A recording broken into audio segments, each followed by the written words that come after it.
She came home dressed for a rooftop, not a Tuesday. Dark navy dress that didn't belong in our kitchen. New perfume that didn't belong to my past 5 years. Phone held like a remote for the room. "You cooked?" she asked, dropping a clutch on the island, still reading her screen. "Pasta and salmon," I said. "You hungry or just visiting?" "Don't be dramatic." She smiled past me at the phone. "It's a long week. Lucas wants a mock-up ready by morning." The way she said his name was like the weather report, constant and supposedly neutral. We sat. Well, I sat. She hovered over the bar stool, scrolling. The phone stayed on the counter through dinner, lighting her face. She laughed once, not at me. When I reached across to pull her in for a hug, she paused, then patted my arm like I'd handed her a stapler. "Later." "Okay, I'm in the zone." "He's waiting." "Which he?" I asked. "Don't start." The evening ended with a love you tossed from behind a laptop screen. No eye contact, just a cursor blinking like a metronome. I fixed things for a living. Leaks, motors, all the little systems that keep Harbor District lofts from becoming chaos. That night, I marked 4 system errors. Wardrobe without occasion. Phone welded to palm. Cooling toward me. Lucas becoming background noise. If I'd known where it was headed, I'd have started taking measurements that second. The text came 2 nights later from a number I didn't know. "Want to spend a night with me?" I stared at it in the service hallway by the boiler room. Smell of machine grease and old sea water thick in the air. The timing was almost funny. I replied with a quick thumb. "I'm married." A minute, then paragraphs, my full name, my wife's, her agency, our address, and the line that turned the wrench. "Your wife's been circling with Lucas for 2 months. Who is this?" "Arya Stone. I run Stone Creative. 2 years ago, he sweet-talked me, got a look at clients, jumped ship, stole a key account, landed his promotion. It's his pattern. I'm not asking you to do anything. Doc and Vine, tomorrow I show you facts, you decide." I leaned on the cool cinder block and reread every word. The elevator pinged above me. On the way home, I bought milk I didn't need because I needed an excuse to look at the receipt time later if it ever mattered. At home, Jenna showered and came out in an oversized tee that wasn't ours. She kept her phone face down on the nightstand, which is the same as face up to a guy who notices patterns. "You okay?" I asked. "Just tired." She rubbed her temple. Lucas pushed the timeline. "It's an opportunity window." "Opportunity window. Got it. Don't get snide. The board is paying attention. This could move me into the room when the big calls happen." "Which room?" I said. She ignored it. "She has a talent for pretending a question was background hum Saturday," she added. "There's a thing at the Overlook. Industry people, you should come. It'll look weird if you don't." There was a script in that sentence and I wasn't the lead. Doc and Vine sits 2 blocks from the water. All reclaimed wood and glasses that cost more than they need to. Ario arrived in a blazer and no patience. She placed a folder on the table like it owed her money. "Ground rules," she said. "I show you breathe, then you choose." "Fine." She slid the top photo across to me. Hotel bar shot, low light. Jenna in a black blazer. I knew from before we were careful with money. Lucas behind her, hand hovering at her lower back like he owned the air. 2 more photos. A rooftop with those string lights everyone uses. Their heads bent close. A conference badge on her lanyard next to his. His thumb under her elbow at a revolving door. "Staged?" I asked. Arya shook her head. "I don't have time for theater. You know he's a collector." "Collector of what?" "Access. He aims at ambitious account leads who sit close to the clients. He makes them feel like the exception. Then he gets their files, their ideas, their contacts, and he ships them off to management with his bow on top. When the dust settles, promotion for him, mess for her." "Why?" "Tell me." "Because people like him count on spouses to look away. He did it to me with an agency, not a marriage." I want him flagged in the room that's about to crown him. Also, she said, dry, if you want motivation, he's about to put your wife on a path where she takes the heat and he keeps the credit. You're expecting I'll flip a table. I'm expecting you'll be smarter than that. I looked at the photos again. They weren't scandal. They were proximity. And proximity pays dividends. What's your angle at the party? I asked. There's a loft warming at his place next week. His bosses, clients, beacon people. I'll make a toast to integrity in the industry with a memory or two from my experience. If there's anything you decide to put on the table, that's your call. You always this surgical? I had to become it. I nodded. Then here's mine. I don't do rumors. I do records. What do you need? Patterns, entrances, and exits. Anything that timestamps. She almost smiled. Now we're speaking the same language. On my way out, I texted Victor Ruiz, our concierge. Victor is a quiet pro. Ex-Navy, runs Harbor District like a ship. He notices everything. Victor, odd question. Silver Audi with vanity plate, Vance ever in the garage evenings? He replied 15 minutes later. Yep. Guest side twice a week late. Tall guy, brisk, heads to 11. Your level didn't connect it to you. You okay? All good. Do me a favor. Log the plate, date, time in a separate list. Photo if you can. Don't interfere. Just verify. Copy. I went home calm enough to be suspicious of my own pulse. Jenna was at the dining table with her laptop, hair up, lipstick still on like a flag she forgot to take down. How was your day? She asked without looking. Productive, I said. Yours? We're close to something big. Lucas said, I know. She blinked. You know what? That he said something. He says a lot. Don't do that. I won't if you don't. We had a plan to grab dinner with the Morgans tomorrow. I'm canceling. Let me pause the story for just a second. If you're still listening, please hit the like button on this video. It really helps YouTube show this story to more people. Thank you so much for the support. Now, let's get back to the story. Why? I've got an early inspection Thursday and I don't do small talk on nights when my phone is quiet, but my building isn't. She tilted her head. You're being rigid. New rule, I said, rinsing my plate. I'm not available for background boyfriend duty at unclear events. Put anything in the calendar you want me at, but send the invite with a purpose and who'll be there. That's insulting. It's housekeeping. She watched me wipe the counter, offended that a rag could be a boundary. Don't make this a thing, she said. I'm under a lot. We all are. I slept in our bed that night because I hadn't decided otherwise. In the morning, I got a message from Victor Vance in at 8:43 p.m. last night. Out 12:11 a.m. level 11. I stared at it while my coffee went cold. Then I adjusted the week. At noon, I stopped by the Overlook because that's where Beacon's creative team likes to pretend work happens with a view. The manager knows me from fixing their elevator fan last summer. Hey Mark, he said, you back to rescue us from influencers? Just checking something. Thursday's Beacon crowd still hogs the back corner every week. That corner is like church for them. Thanks. Thursday, I swung by again on my off hours.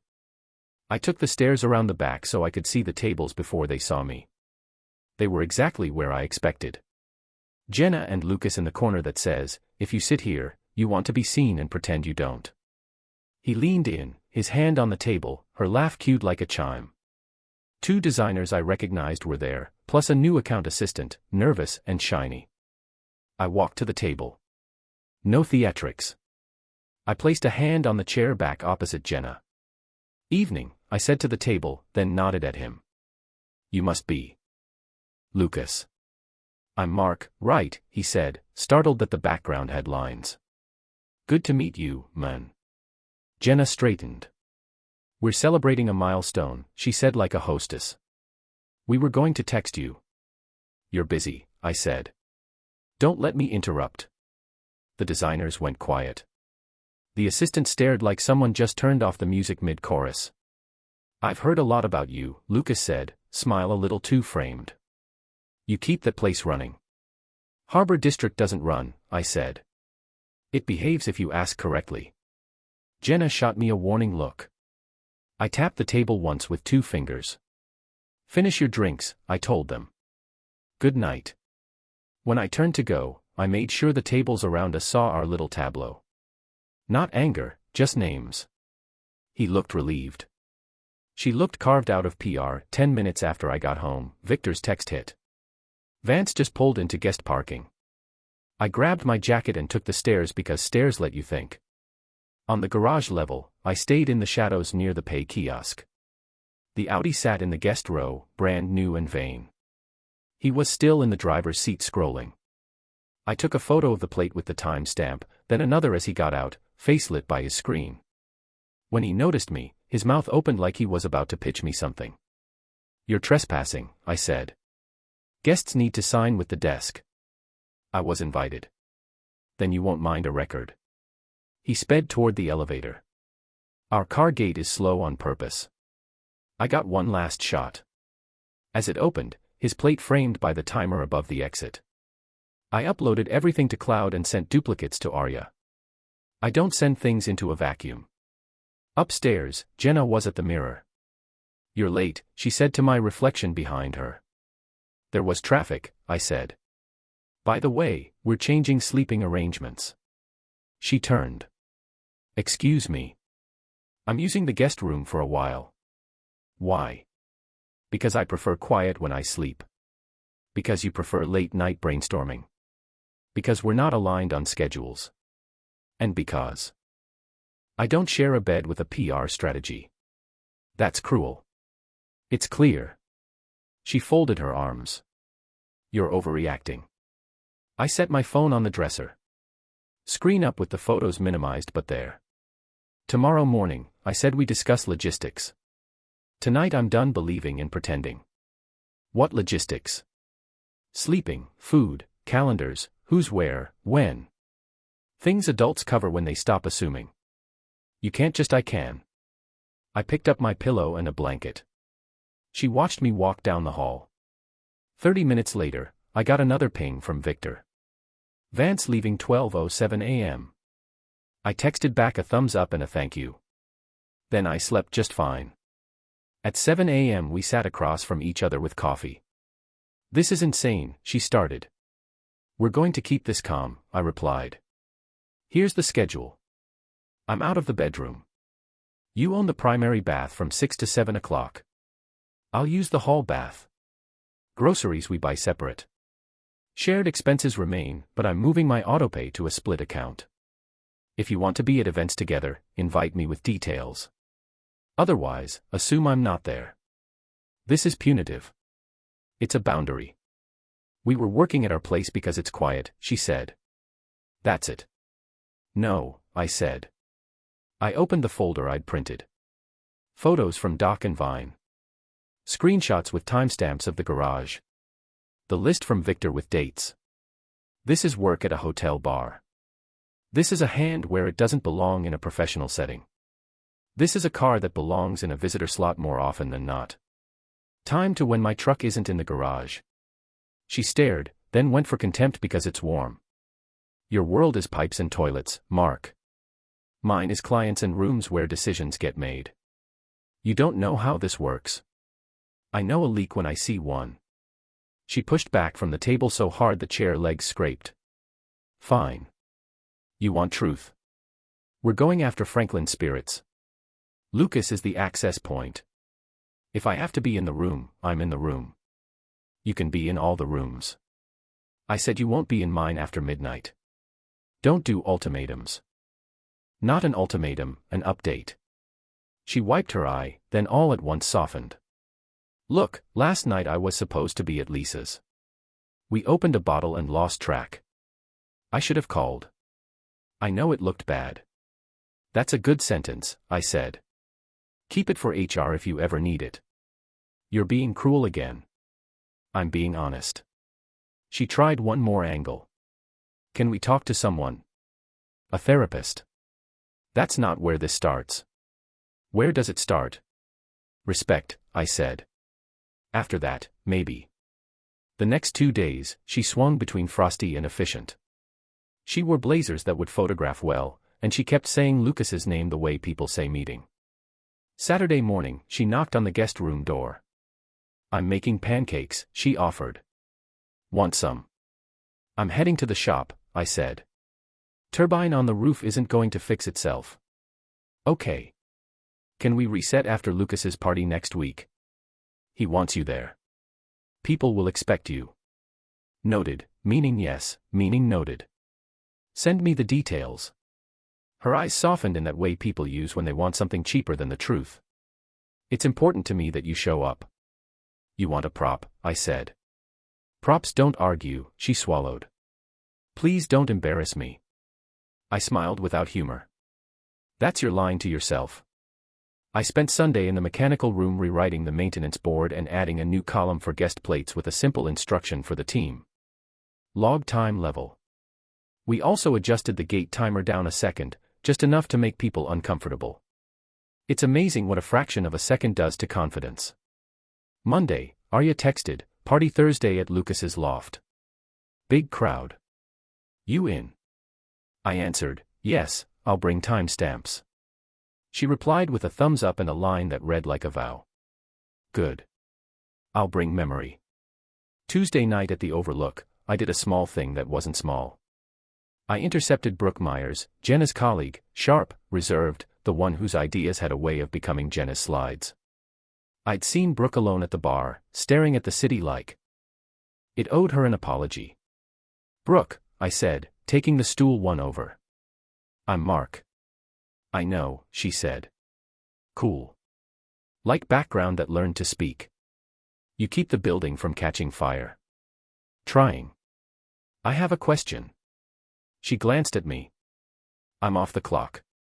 I need to understand why the story about Jenna and Lucas made it to my phone from a competitor before it made it to me. Something flickered. You got a message. A dossier. Really? With his pattern. She sipped her soda. You going to tell HR? No. I'm going to handle my business in my lane. Yours is your call. She set her glass down. Jen took credit on Franklin. She knew I was building it. Lucas opened doors for her. My slide deck went in under her name. I complained to a mirror and the mirror told me to be a team player. You sent the tip. I dropped a breadcrumb to someone who enjoys setting traps for men like him. She said, I didn't expect it to end up with you. For what it's worth, I'm not trying to blow up your home. You're trying to correct a ledger. She finally looked at me fully. Something like that. Thursday I said you'll be at the loft. I will and I won't be drinking. Good. I said people say better things when they remember them. Thursday came with a fog off the bay and a stiffness in the air I'd swear was structural. Lucas's loft is one of those units carved out of a warehouse to look effortless. Brick ductwork exposed, lights dangling like he installed them himself. He didn't. The room already buzzed when I arrived. Arya stood near the bar, cool as an audit. Jenna met me at the door like she owned the place. You came, she said, relief brushing her voice. You asked, I said. Please, she added under her breath. Play nice. This is important always. Lucas floated over, hand extended. Mark. Men of the hour. Glad you could make it. No, I said, shaking his hand once. You're the men of the hour. I'm the clock. He laughed like he understood. He didn't. I stepped out onto the balcony for a minute and watched. The canal. Two creative directors traded buzzwords near the grill. Brooke stood by the sliders, restrained, watching people like they were data points. Arya gave me a nod that said we were on script. Lucas clinked a glass. Friends, he began. Thank you for coming. New chapter, big things ahead.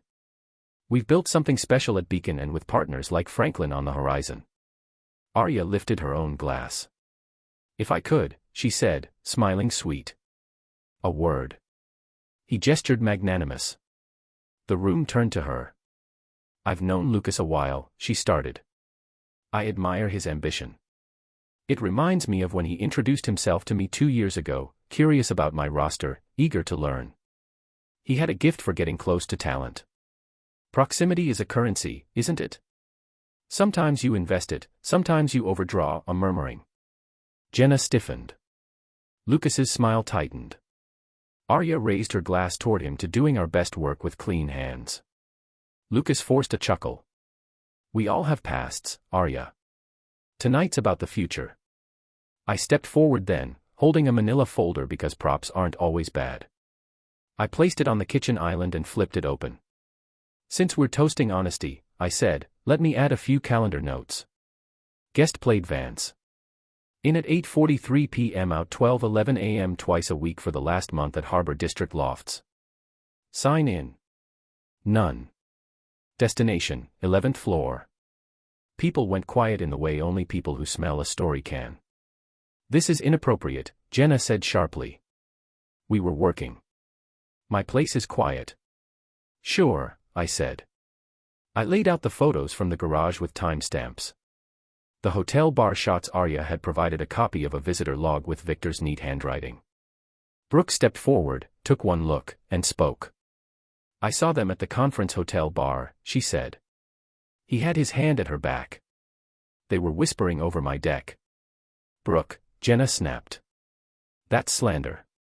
Correction, Brooke replied. It's context. The senior VP of something coughed. What exactly is the allegation here? There's no allegation. I said there are times and places. There's a car that learned my building better than my wife's calendar. There's a pattern where someone gets close to a person with client access. Ideas migrate, credit follows, and suddenly we're toasting a promotion while the rest of us wonder what we missed. Get out, Jenna whispered to me. Low and lethal. You're humiliating me. No, I said calmly. You did that yourself when you traded our bed for a co-working space without telling me. I'm just posting the hours. Lucas tried to rally. This is a personal matter. We're professionals. Arya smiled like a switchblade never needed to open. Exactly. And professionals know better than to blur guest logs and work product. Jenna turned to the crowd. PR voice back on. We collaborated. That's all. Then this won't cost you anything, I said. I pulled out the last page, a print of Victor's message thread with arrival/departure times, my redacted reply, and one photo of Lucas's plate hitting the gate at 11:47 p.m. with the timer above it. Victor runs a tight building. I told the room he logs. I asked him to tighten. He did. Lucas's jaw ticked. You set me up. I asked a doorman to do his job. You wrote the script. Silence sat down with us. Then the creative director who loved his buzzwords cleared his throat. Lucas, he said, hesitant. We've worked hard to build something that clients trust. Save it, Lucas snapped, then plastered on a smile again. Everyone relax. Arya is still bitter. Mark is going through something. Jenna and I were hustling for Beacon. That's the whole story. Brooke raised a hand slightly. There's a missing piece. The Franklin deck originated with me. Twice I presented to Jenna. Twice I watched those slides show up in rooms I wasn't in. That's an internal matter, Jenna shot back. It is, Brooke said. And we're in an internal room. The VP looked at Lucas. I think we should take 5. Yeah, Lucas said, voice thin. Let's everyone grab a drink. This is done, I told Jenna quietly, turning to her while the room broke into nervous clusters. I'll be out by Sunday. You can keep the apartment until the lease runs. I'll sign whatever transfer papers the building needs. I'm moving my paycheck to a separate account today. Any shared bills stay covered through the month. After that, split. I'll ask Victor to deactivate my key fob to the primary unit once I'm out. The guest room is mine until then. You don't get to dictate. I just did. You're throwing away 5 years, she said, voice wobbling for the first time. You threw away respect, I said. This is housekeeping. Please, she said too loud now. Just come with me outside. Let's talk like adults. We are. She reached for my arm. I let her hand land, then gently moved it off like I was returning a borrowed pen. Don't, I said. You asked me not to embarrass you. Consider this the last polite moment you get from me in public. She stared. I was trying to build something, she said softly. You built it on me, I said. That's not a foundation. The room had grown quiet again because people always hear when a plate shatters, even if it's just words. Lucas tried one more tactic. Mark, he said, stepping closer, palms out. Manto man, let's not let external competition play us. External competition didn't park in my garage, I said. You did. He smirked. You think this makes you look strong? It makes you look petty. I don't need to look strong, I said. I need to be done. And that was it. No speeches, no shouting. I closed the folder, slid it into my bag, and left. On my way out, I handed Victor's printed log to Arya. Keep it, I told her. Use it however you want. She took it with a nod. I won't waste it. Friday morning, I boxed my things.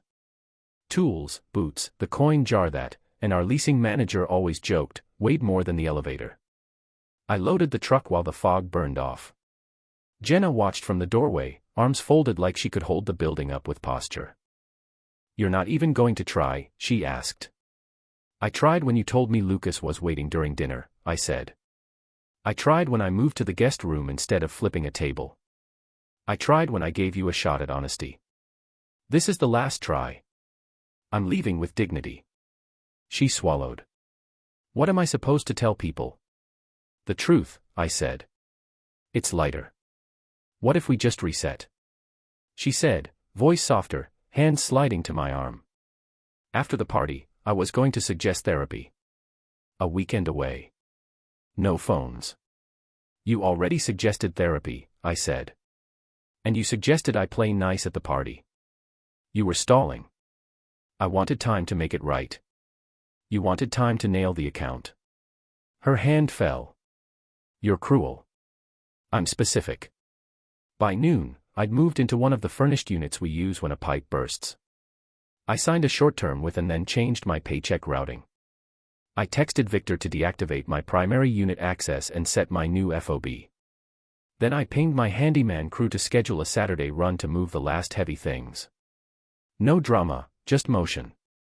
That afternoon, I wrote a short message to Beacon's general inbox to whom it may concern. Please remove my emergency contact info from Jenna Hale's HR file and replace with her sister Lisa Hale for Jenna's preference for late-night collaboration. Jenna received a copy. She knew exactly what that meant. I don't do half lines. Brooke texted me that evening. Senior team pulled Lucas into a debrief. He looked rattled. HR asking around about sign-ins, vendor ethics, credit assignments. No idea where it lands. I replied, not my department, but thanks for the note. She sent one more. For what it's worth, I'm sorry. I should have been braver sooner. I answered with the only thing that felt true. We're all braver once a line's been drawn. Saturday, Jenna tried one more soft landing. She showed up at my temporary unit with a grocery bag and a cautious smile. I made those breakfast burritos you like, she said. Thought we could talk. You can leave them on the counter, I said. Thanks. That's it, she asked, voice thin. That's it. What changed you, she said. You used to compromise. I got tired of compromising with a ghost. You make me sound heartless. No, I said, just focused on a ladder. I didn't choose to climb with you. She stood in my doorway, looking at the concrete floor like it had a secret. I didn't mean for this to get out of hand. It didn't get out of hand, I said. It finally hit the open. There's a difference. She set the bag down, stared at me 1 second longer, then left without a goodbye.